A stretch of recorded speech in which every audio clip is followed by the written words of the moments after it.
Hello and welcome to the Morningstar series, Why Should I Invest With You?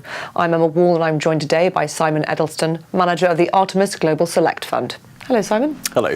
So over the last year, you have made the perhaps controversial decision to sell off some big name tech funds, which marks you out as very different from a number of your global equity peers. What drove that decision? Well, clearly the global equity markets have gone up an awfully long way over the last 10 years. And we launched our fund 7 years ago now. And some of our largest holdings ended up being companies like Amazon, Facebook, just because those shares had led the bull market up. And we were enormously impressed and very pleased by how well they've developed their businesses. But we're always concerned that any company's shares are fully supported by the underlying cash earnings. And we have felt in those two cases that there isn't really much margin of safety left for us. No doubt they're still putting on sales very, very rapidly, but they're not necessarily generating that much underlying cash flow. And furthermore, we found other opportunities around the world where we could find similar levels of top-line growth, but which were on much more easily understood valuations, let's put it that way. And we do expect markets to become a lot more choppy. And when markets become choppy, you want that valuation support in place. And one of the opportunities that you found, you mentioned there, you've put your cash to work in Japan, haven't you? Yes. Well, particularly, so we try to find themes, areas of industrial activity around the world which we think will show growth, whether economies are growing fast or not. At the moment, economies are growing fast, so those stocks and those themes are, if you like, supercharged. One of the themes that we've been tracking since about 2012 was the opportunities for industry to automate. And these opportunities are very specific between different industries. You've even seen people using robots to do surgery recently. That's how clever robots have become and how nimble they become.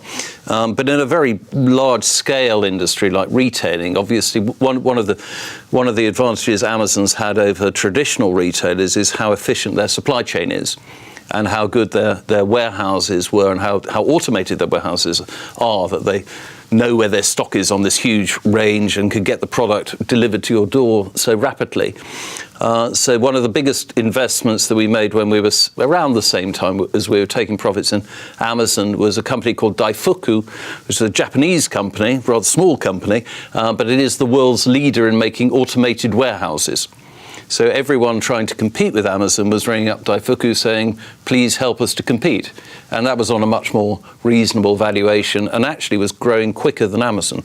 And a lot of investors do get quite nervous about Japan. There was a period of deflation, there was missed targets in terms of growth. And there's also the underlying demographic issue in that they are very much an ageing population with no migration to sort of stopgap the lower birth rate.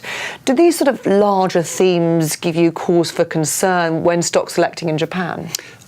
You're absolutely right. I mean, and we're not trying to stock select in Japan. We just try to find really good companies. In this case, they happen to be in Japan. Ironically, the reason that automation is such an advanced business, advanced industry in Japan is because the Japanese, of course, have seen their shrinking population for 25 years. The government has sponsored and encouraged robotics, and most of the world's best robot makers and robot control companies happen to be Japanese-based because it's been a speciality perhaps with that demographic hanging over it. So you need to go there. In fact, when you compare the skills and the ability of Japanese robots with robots, I'm afraid, in Europe and even in America, there are hardly any companies to compare with the Japanese automation businesses. Simon, thank you very much. You're welcome. This is Emma Wall from Morningstar. Thank you for watching.